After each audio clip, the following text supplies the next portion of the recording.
saudaraku semua, ya saya kasih dalam bentuk kita Yesus Kristus, ya syukur ya kita hari ini masih berikan kesempatan oleh Tuhan untuk kita datang dulu dia menyembah dan memuji nama Tuhan, amin. Oleh sebab itu mari saya kita semua untuk datang di hadapan Tuhan, kita menyembah dan memuji nama Tuhan. Kita percaya bahwa hanya Dia yang layak kita sembah, hanya Dia yang layak terima pujian.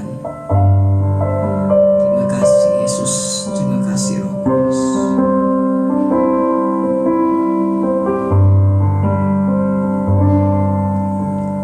Dalamnya kasih-Mu Bapa,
Engkau yang layak terima pujian.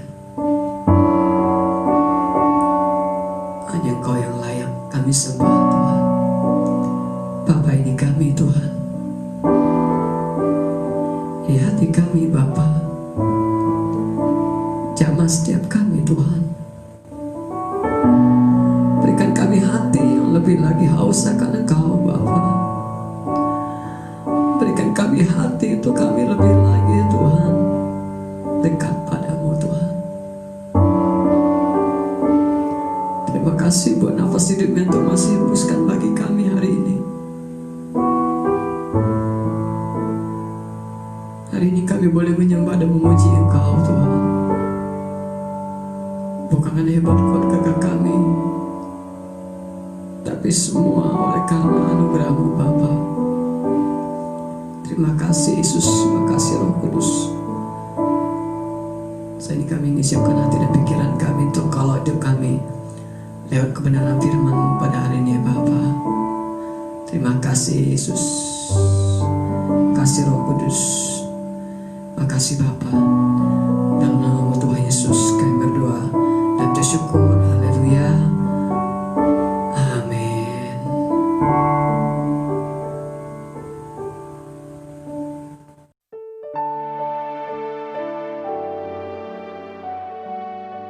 Oke, shalom teman-teman, apa kabar? Senang banget bisa balik lagi di sini, bisa nyapa teman-teman. Ya walaupun masih dalam bentuk virtual, dalam bentuk ibadah online, tapi saya percaya bahwa Tuhan bisa pakai apa saja, Tuhan bisa pakai siapa saja, dan teknologi tidak mengurangi kemahadahsyatannya Tuhan gitu ya. Jadi nggak apa-apa ya teman-teman, kita akan online dalam beberapa waktu ke depan karena memang yang menjadi prioritas kita semua adalah kesehatan teman-teman. Sehingga ya mungkin ini adalah keputusan yang terbaik gitu ya teman-teman. Nah, walaupun kita dalam saat-saat seperti ini banyak sekali teman-teman yang mungkin masih di rumah, mungkin ada yang sudah bekerja gitu ya. Tapi yang pasti teman-teman tetap jaga kesehatan, teman-teman juga bisa pakai waktu-waktu ini untuk selalu connect baik sama dengan Tuhan, dengan keluarga, dan juga dengan teman-teman gitu, dengan komunitas komselnya teman-teman gitu. Jadi kita nggak pakai waktu ini untuk rebahan aja gitu, tapi juga membangun diri, membangun hubungan kita supaya semakin hari semakin lebih baik, semakin hari semakin lebih dekat lagi gitu, baik bersama dengan Tuhan dan juga dengan sesama kita. Jadi teman-teman jangan nyerah, masih banyak hal yang kita bisa lakukan di masa-masa pandemi seperti ini. Oke teman-teman, kita akan masuk ke dalam firman Tuhan. Kita masih di kampanye yang sama, yaitu istimewa. Kalau buat saya pribadi, kampanye di sepanjang tahun ini ya, dari Januari sampai bulan ini Juni, itu adalah kampanye yang seru banget gitu buat saya.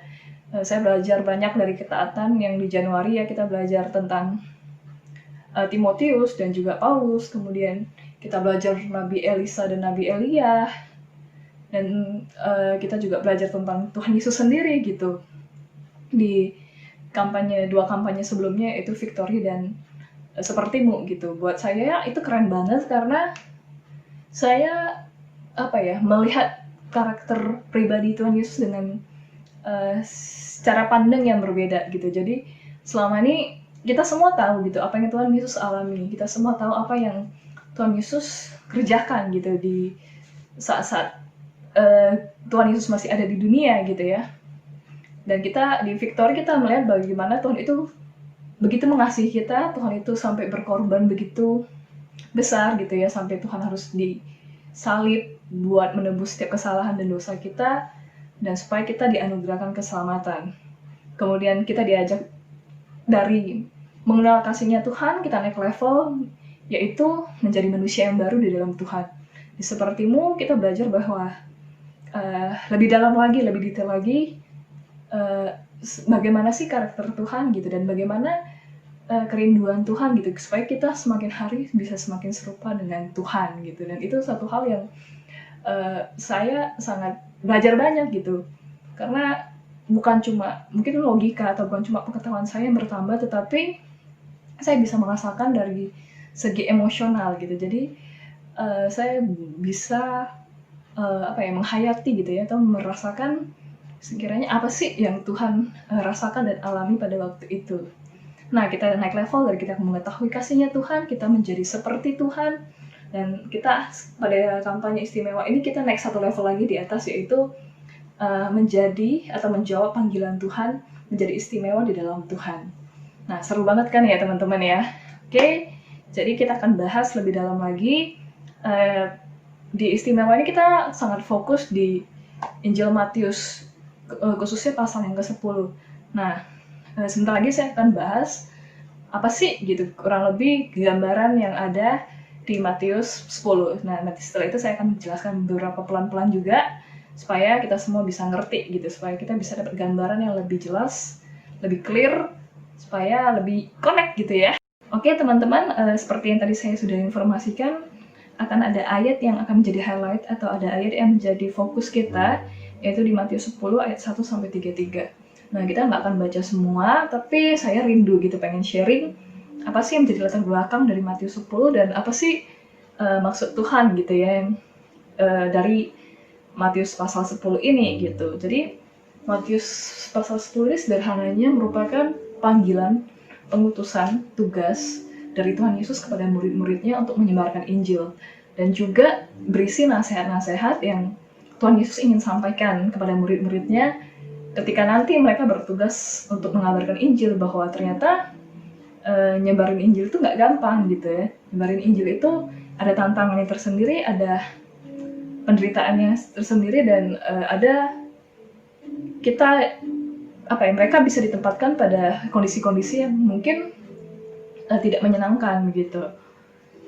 Nah, pengutusan di sini sedikit berbeda dengan amanat agung, karena pengutusan ini fokusnya Injil disebarkan kepada seluruh bangsa di Israel, sedangkan amanat agung itu buat kita gitu ya, untuk menyebarkan Injil kepada seluruh bangsa-bangsa yang ada di bumi gitu ya.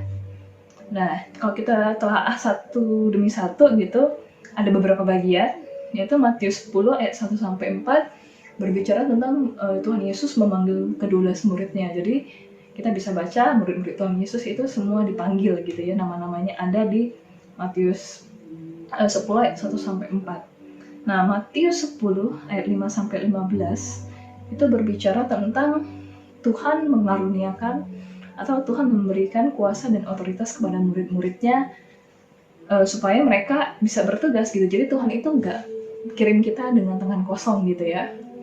Tuhan itu memperlengkapi kita dengan kuasa-kuasa, yaitu kuasa menyembuhkan orang sakit, kuasa membangkitkan orang yang sudah mati, kuasa mentahirkan orang yang sakit kusta, kuasa untuk mengusir roh-roh jahat gitu.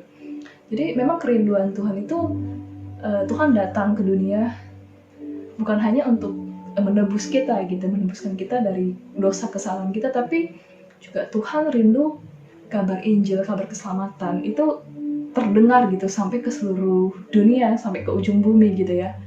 Dan itu Tuhan terbatas pada waktu itu karena Tuhan masih dalam bentuk manusia. Tuhan itu dibatasi oleh ruang, dibatasi oleh waktu, sehingga Tuhan Yesus juga mau memampukan, mau memberdayakan murid-muridnya gitu. Jadi kita juga melakukan hal yang sama sih gitu. Jadi kerinduan Tuhan kepada kita yaitu kita tidak hanya kita yang diisi, tapi kita juga menjadi berkat, kita juga pergi gitu, menghasilkan buah gitu ya teman-teman ya. Kemudian kita akan masuk di step yang kedua, yaitu di Matius 10 ayat 16-28. Nah, di sini yang kita belajar dari minggu lalu dari kayak Kojak gitu ya. Kita harus menjadi cerdik seperti ular, tulus seperti merpati. Kita juga tahu bagaimana menempatkan diri kita gitu, dan dimulai gitu, kita akan tahu banyak sekali tantangan-tantangan yang harus kita hadapi gitu, dan bisa saja tantangan-tantangan itu berasal dari orang-orang terdekat kita gitu. Nah, kemudian kalau untuk khusus minggu ini kita akan masuk ke dalam Matius 10 ayat 24-28. Nah, kita akan bahas, kita akan lihat lebih dalam lagi apa sih isi ayat atau apa sih maksud yang Tuhan ingin taruh gitu ya di dalam Matius 10 ayat 24-28 ini. Oke teman-teman, yuk kita sama-sama baca. Ayatnya dari Matius 10 ayat 24 sampai 28. Seorang murid tidak lebih daripada gurunya atau seorang hamba daripada tuannya. Cukuplah bagi seorang murid jika ia menjadi sama seperti gurunya dan bagi seorang hamba jika ia menjadi sama seperti tuannya. Jika tuan rumah disebut Beelzebul, apalagi seisi rumahnya. Jadi janganlah kamu takut terhadap mereka, karena tidak ada sesuatu pun yang tertutup yang tidak akan dibuka dan tidak ada sesuatu pun yang tersembunyi yang tidak akan diketahui. Apa yang kukatakan kepadamu dalam gelap, katakanlah itu dalam terang. Dan apa yang dibisikkan ke telingamu, beritakanlah itu dari atas atap rumah. Dan janganlah kamu takut kepada mereka yang dapat membunuh tubuh, tetapi yang tidak berkuasa membunuh jiwa. Takutlah terutama kepada Dia yang berkuasa membinasakan baik jiwa maupun tubuh di dalam neraka. Nah, apa sih yang kayaknya Tuhan pengen sampaikan gitu ya? Atau apa sih yang kira-kira kita bisa dapatkan dari Matius 10 ayat 24 sampai 28 ini? Jadi yang pertama yaitu penderitaan kita tentunya tidak akan melebihi apa yang Tuhan Yesus sudah alami. Jadi teman-teman kita tahu ya kalau Tuhan Yesus itu dihina, Tuhan Yesus itu disetarakan dengan tadi Beelzebul yaitu dewa lalat. Tuhan itu disetarakan dengan setan-setan gitu ya. Tuhan itu dibilang bersekutu dengan setan-setan. Tuhan itu menjadi kepala daripada setan-setan itu. Tuhan Yesus itu bahkan sampai diolok-olok, kemudian dihina, kemudian dipermalukan, diperlakukan dengan tidak hormat. Bahkan Tuhan Yesus itu meninggalnya harus digantung di kayu salib. Nah, teman-teman kalau teman-teman cari tahu gitu, kalau yang misalnya hukumannya itu digantung di atas kayu salib itu adalah biasanya itu koruptor atau orang-orang yang melakukan kriminal gitu ya. Dan ketika kita digantung, disalib, dan kita mati gitu ya, berarti itu adalah sebuah kutukan gitu. Jadi Tuhan itu sampai level seperti itu. Tapi teman-teman, menariknya adalah Tuhan Yesus itu mau di apapun gitu ya, Tuhan Yesus tuh nggak pernah marah balik gitu ya. Tuhan Yesus itu tetap menerima semuanya, semua perilaku yang jahat-jahat itu dengan hati yang sabar gitu, dengan hati yang terbuka, dengan lapang dada gitu ya. Bahkan kita baca gitu bahwa ketika Tuhan Yesus disalib dan dia dicemooh, dia bahkan dia diperlakukan dengan sangat tidak baik, Tuhan Yesus malah memohon ampun kan gitu ya, meminta pengampunan bagi mereka-mereka yang menyalibkan dia gitu ya teman-teman ya. Dan itu satu tindakan iman yang sangat-sangat perlu kita acungin jempol, karena nggak semua dari kita bisa lakukan itu. Nah, teman-teman, ketika kita melihat dan kita belajar daripada Tuhan gitu ya, bahwa Tuhan sudah diperlakukan dengan sedemikian rupa, tapi Tuhan tetap punya sikap hati yang sabar, tetap punya sikap hati yang mengasihi, tetap punya sikap hati yang mengampuni gitu ya. Nah, ini jadi satu kekuatan, menjadi satu rema buat kepada kita bahwa apa sih yang kita hadapi itu mungkin gak ada apa-apanya gitu loh. Apalagi kita sekarang hidup di zaman yang kita bisa gitu nyembah Tuhan kapan saja secara bebas gitu. Mungkin apa yang kita alami hari-hari ini mungkin ya nggak sebanding gitu ya dengan apa yang Tuhan Yesus sudah alami. Walaupun ini sepertinya nggak mungkin terjadi gitu, tapi percayalah bahwa firman ini sangat relevan, masih sangat-sangat relevan dengan kehidupan kita sehari-hari gitu ya. Nah, di Matius 10 ayat 24-28 kita juga belajar bahwa ketika kita menyadari bahwa misi untuk menyampaikan kebenaran adalah untuk setiap pada kita, maka kita harus menjadi kita yang terbuka gitu. Jadi kita harus punya standar gitu ya, kita harus hidup seperti Tuhan. Dalam artian kita nggak bisa hidup sembarangan lagi, kita harus apa yang kita bilang dan apa yang kita kerjakan itu harus sama, harus sinkron. Jadi kita nggak bisa bilang A tapi kita kerjain B, kita nggak bisa pelin-pelan, kita nggak bisa kita nggak bisa bohong lagi gitu. Jadi ada standar kehidupan yang kita harus terus perbaiki, terus kita tingkatkan gitu. Jadi kita harus tampil berbeda dengan dunia. Jadi kalau dunia bilang A, kita tahu itu salah, kita harus berani bilang B gitu ya.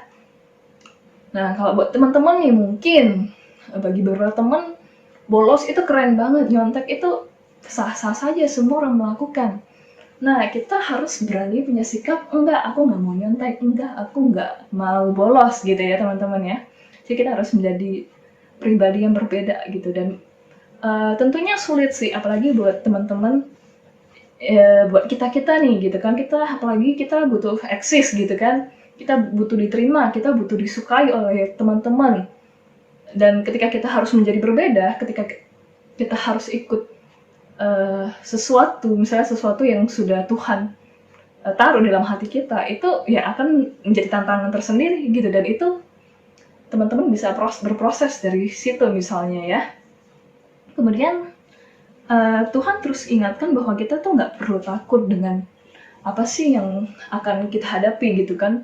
Kalau kita baca di Alkitab, kita lihat begitu banyak tokoh-tokoh Alkitab yang harus menderita karena imannya, tapi mereka tidak takut gitu ya. Kita bisa belajar daripada dari Daud. Teman-teman tahu gitu, dia masih kecil, masih muda sekali, dia harus melawan Goliat yang 3 kali di atasnya.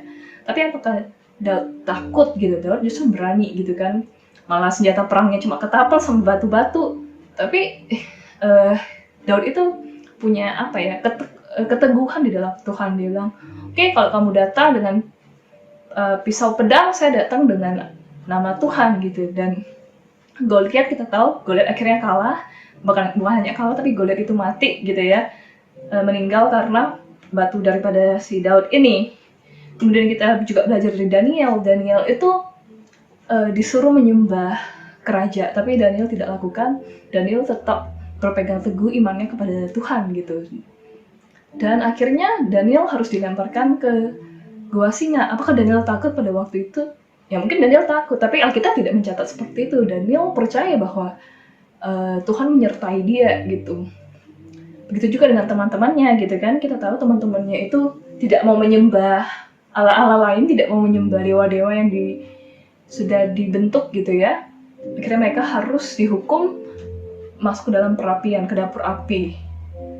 Ya mereka juga nggak takut, kata mereka juga kalau Tuhan bisa tolong, mereka akan tetap beribadah kepada Tuhan, dan sekalipun Tuhan tidak menolong mereka juga tetap akan menyembah Tuhan gitu. Itu satu iman yang luar biasa nggak, teman? Terus kemudian kita juga belajar daripada Petrus.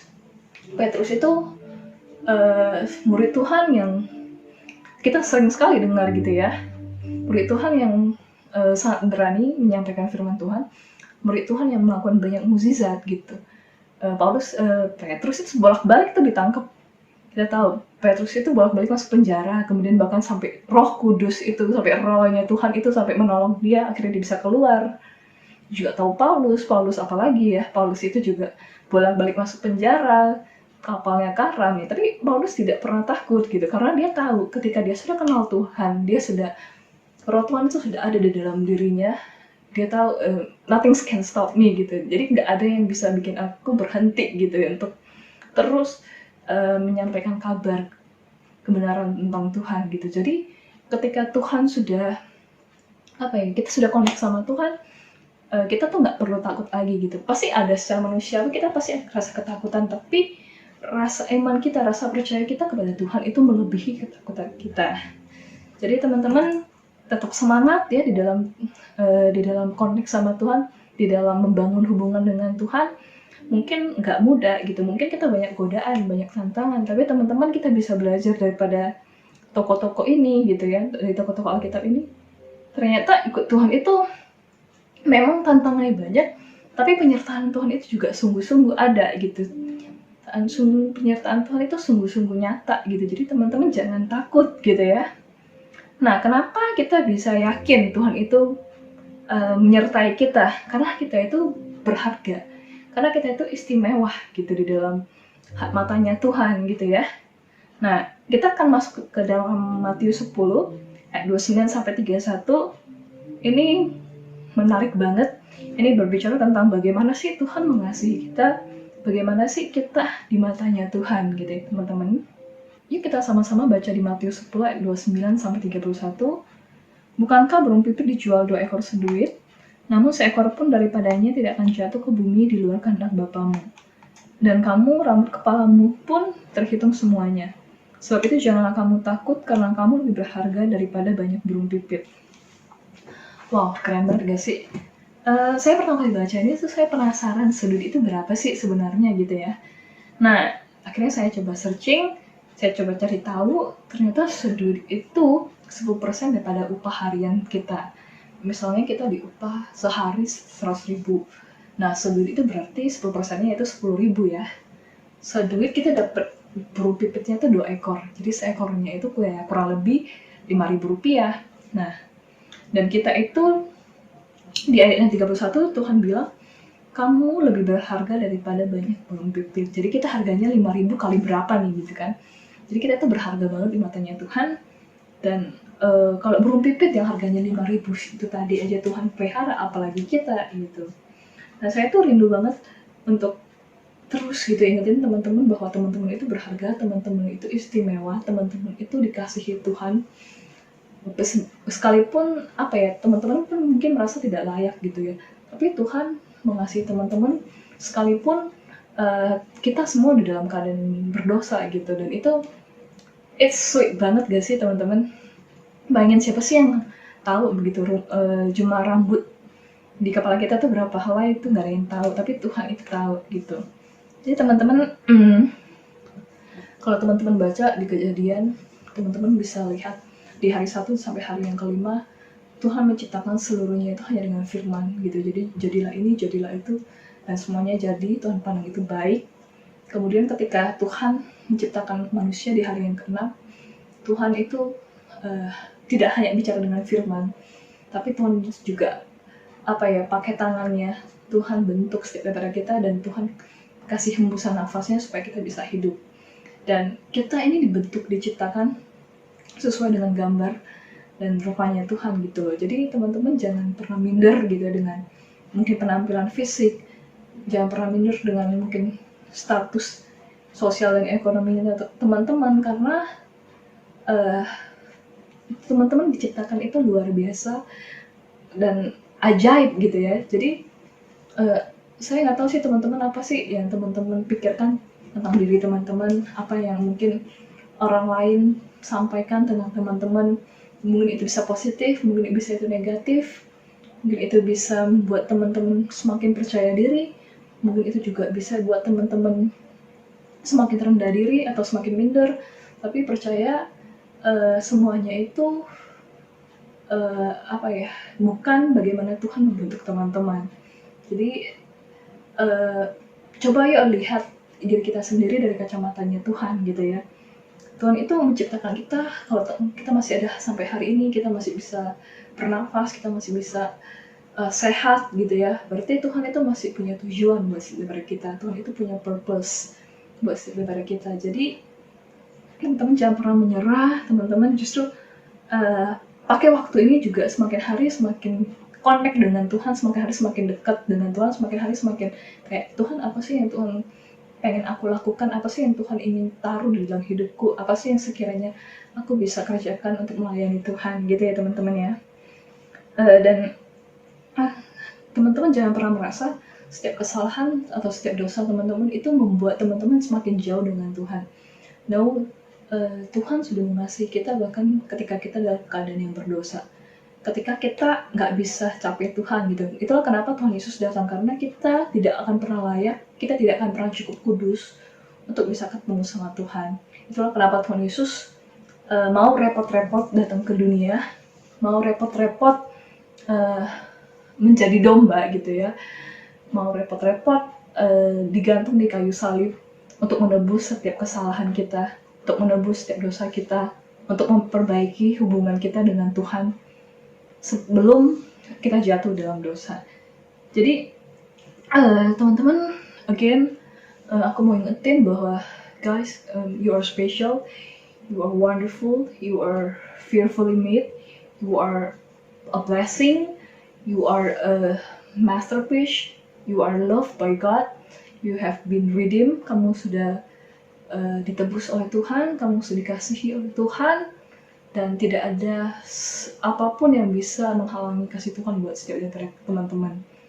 Nah itu gitu ya teman-teman. Jadi don't give up, jangan pernah memandang teman-teman itu dengan rendah, tapi teman-teman harus bangkit, teman-teman harus melihat bagaimana Tuhan melihat teman-teman, bahwa teman-teman adalah duta, adalah cerminan daripada Tuhan, dan teman-teman bisa semakin hari semakin mengenal Tuhan, semakin hari semakin serupa dengan Tuhan.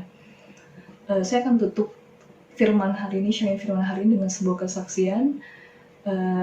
Saya akan sharing sedikit gitu ya tentang mungkin apa sih yang saya alami gitu kan sebagai konsekuensi iman saya, dan bagaimana saya bisa percaya bahwa Tuhan senantiasa ada buat hidup saya. Saya akan tutup sharing hari ini dengan sebuah kesaksian yang mungkin bercerita tentang apa yang saya harus hadapi sebagai konsekuensi saya ikut Tuhan, dan kemudian bagaimana Tuhan menguatkan saya, bagaimana saya tahu Tuhan itu tidak pernah meninggalkan saya, dan bagaimana saya tahu bahwa Tuhan menyertai, menjawab setiap doa-doa saya. Tuhan membela saya gitu. Jadi sharing ini juga sebelumnya sudah pernah saya ceritakan di IG Live Youth, tapi mungkin banyak teman-teman yang belum tahu, tapi ya nggak apa-apa juga ya kalau saya ceritakan kembali gitu ya. Nah, jadi teman-teman, saya itu lahir dan besar di keluarga yang non-Kristen. Saya di keluarga Buddha yang cukup konservatif, yang cukup cukup banyak lah acara kegiatan beragamanya gitu ya, banyak menyembah dewa-dewa, kemudian menyembah leluhur begitu ya. Jadi saya tuh sempat gak boleh ke gereja sekalipun saya sekolah di sekolah Kristen, karena takut gitu ya kalau nanti ketika saya menjadi Kristen saya nggak peduli lagi dengan orang di rumah, saya nggak peduli lagi sembahyang gitu ya. Jadi kebetulan saya juga anak tunggal, jadi harapan keluarga besar adalah ketika nanti saya dewasa, saya yang akan sembayangin gitu ya, saya yang akan melakukan ziarah-ziarah, saya yang akan memberikan penghormatan kepada orang tua saya dan juga leluhur saya gitu. Jadi ketika saya akhirnya ada kesempatan saya percaya sama Tuhan, saya itu kayaknya udah 4 kali gitu ya, kayak diinjilin, 4 kali diceritakan tentang Tuhan, saya tuh nggak pernah terima. Karena mungkin ya pada waktu itu belum waktunya kali ya. Jadi ketika saya kuliah, saya akhirnya ada terjun di komunitas di mana saya ikut komsel, ikut ibadah mahasiswa gitu ya. Ya pertama sekali, 2 kali, 3 kali ya biasa aja gitu, nggak merasa bahwa Tuhan itu ada gitu ya, maksudnya nggak merasa bahwa Tuhan itu real gitu, karena memang background saya pernah kecewa dengan Tuhan beberapa kali sehingga saya sempat menjadi ateis gitu ya, saya nggak percaya dengan Tuhan. Jadi saya ya kegiatan rohani yang saya ikuti di kampus pada waktu itu sepertinya tidak mengganggu kepercayaan saya gitu, sampai akhirnya ada satu waktu ada seorang pendeta ini berbicara tentang luka batin, dan saya merasa setiap poin yang dia sebutkan itu saya, dan ya Tuhan bekerja saja gitu, Tuhan bekerja.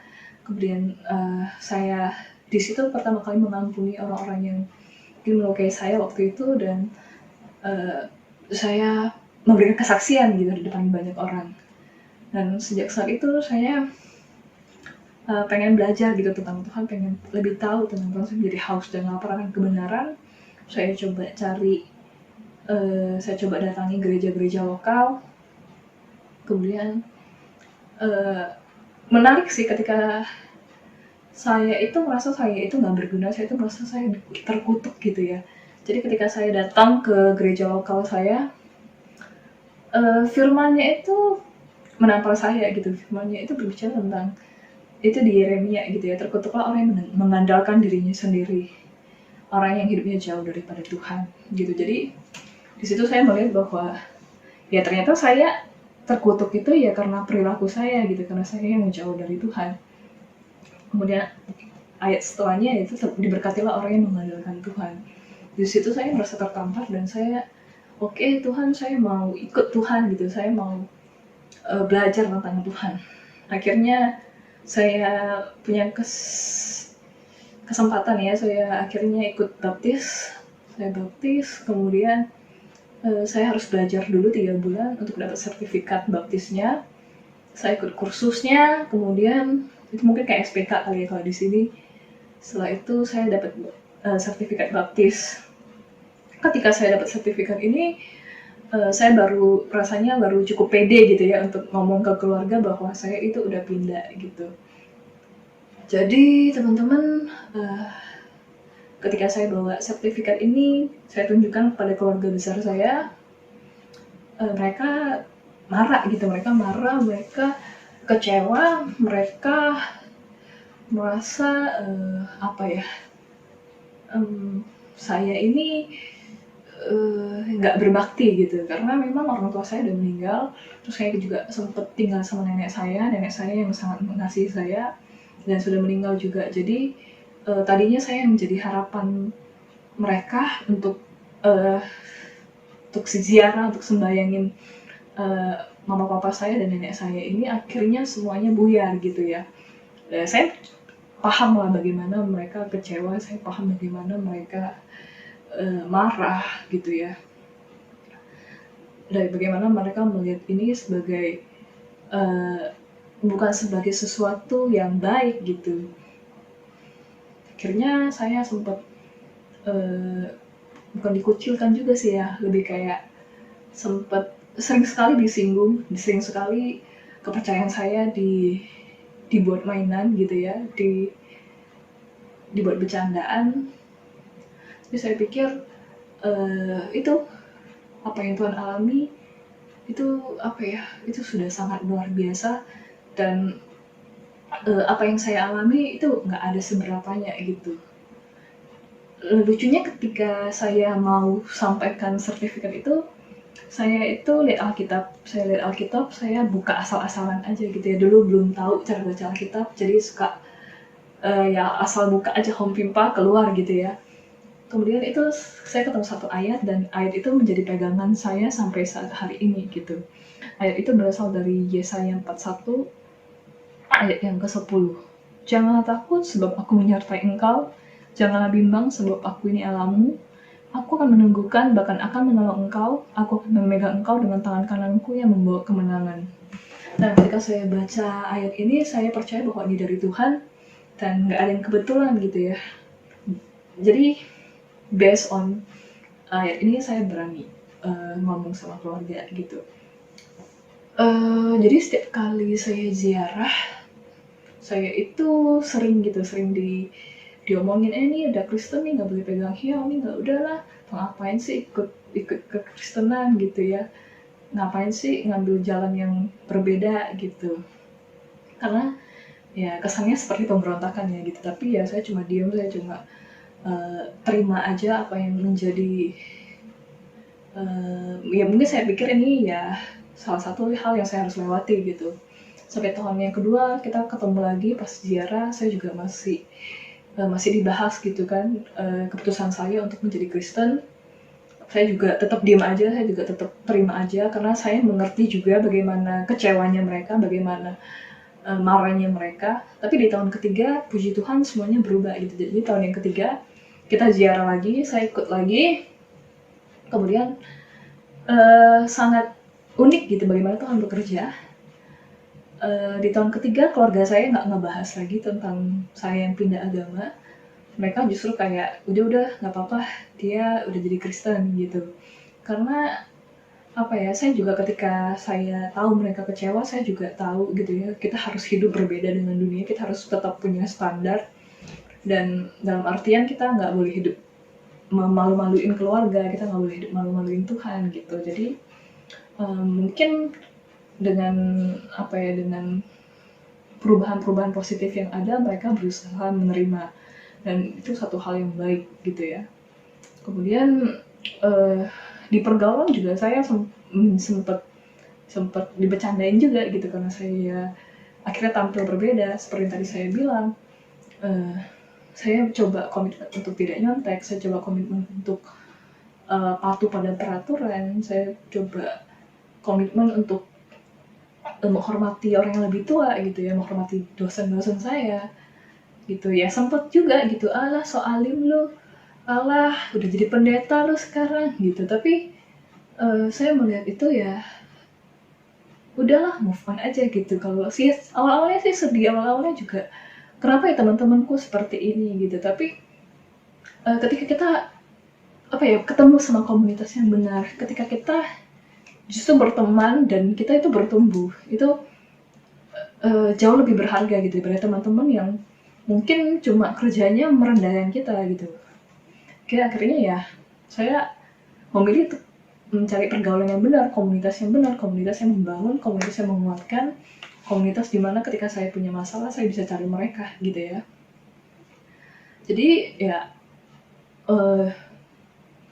ya nggak mudah juga gitu dalam hidup. Apalagi dulu pas masih muda gitu kan, masih kuliahan tuh kayaknya pengen eksis gitu ya.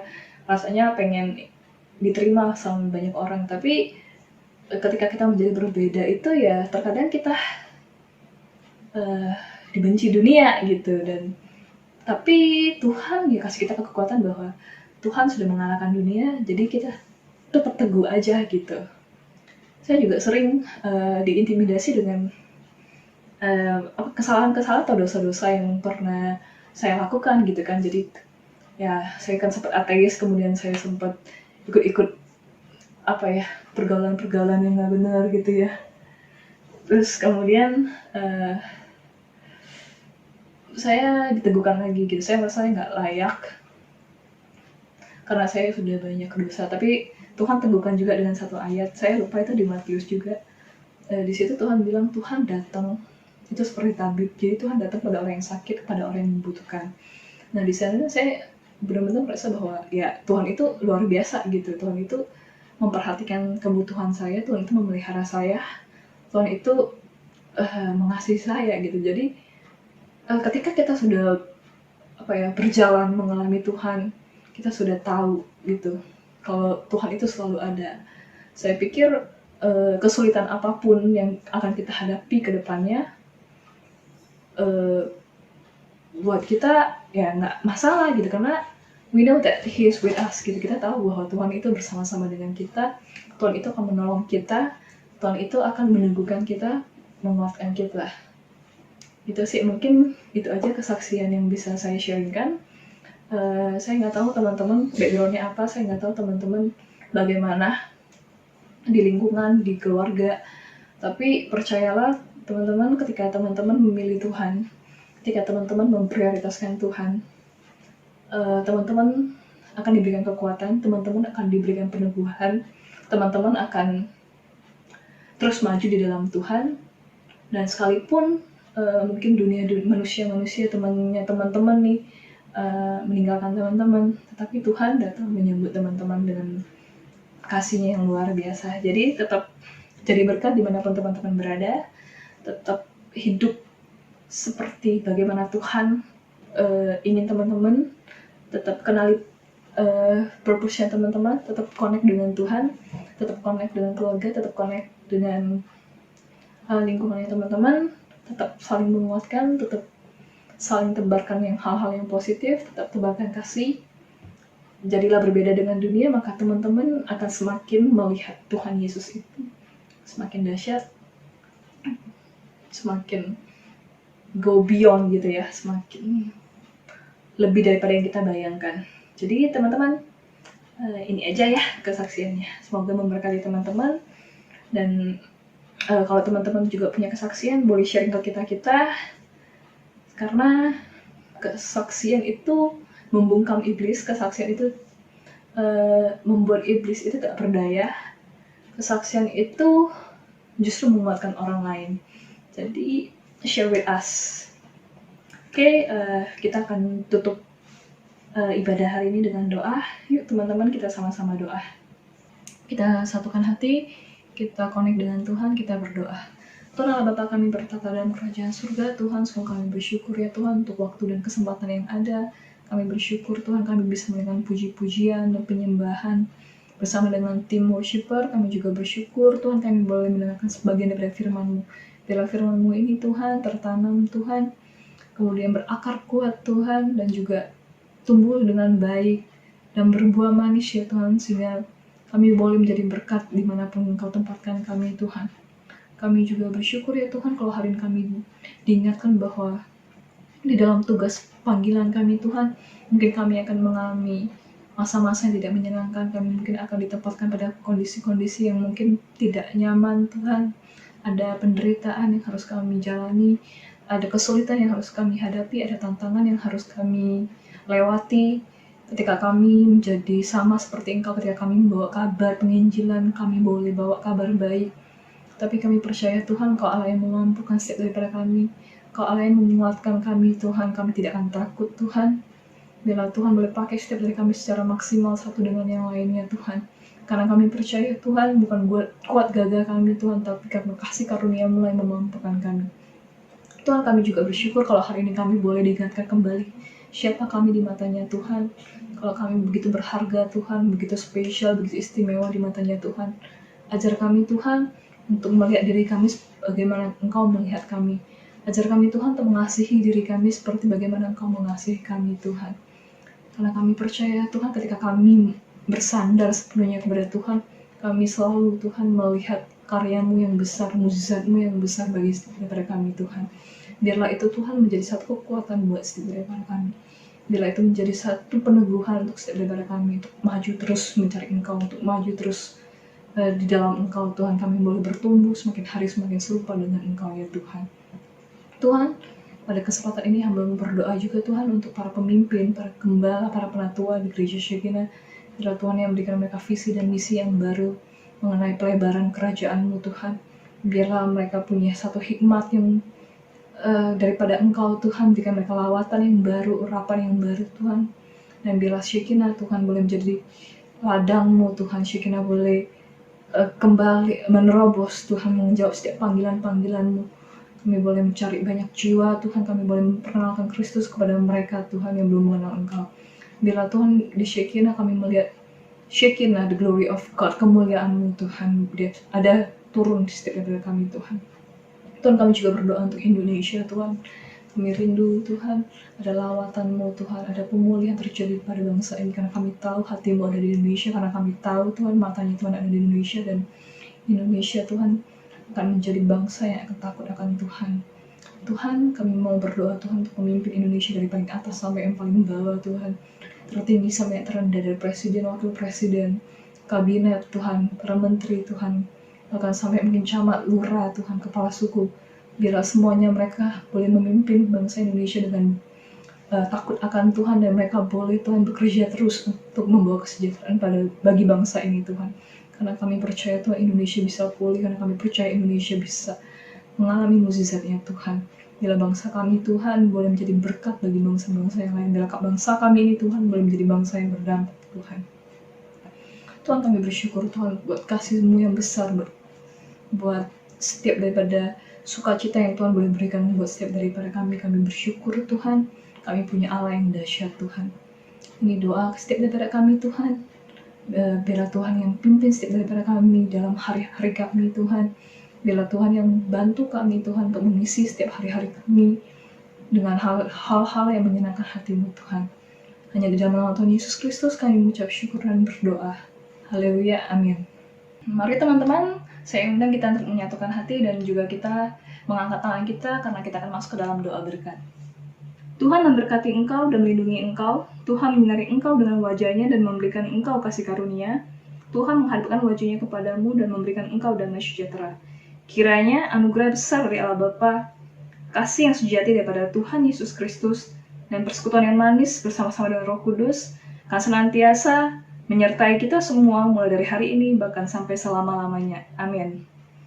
Jadi teman-teman, thank you sudah nonton. Sampaikan salam kami kepada orang tua, kepada keluarga yang ada di rumah.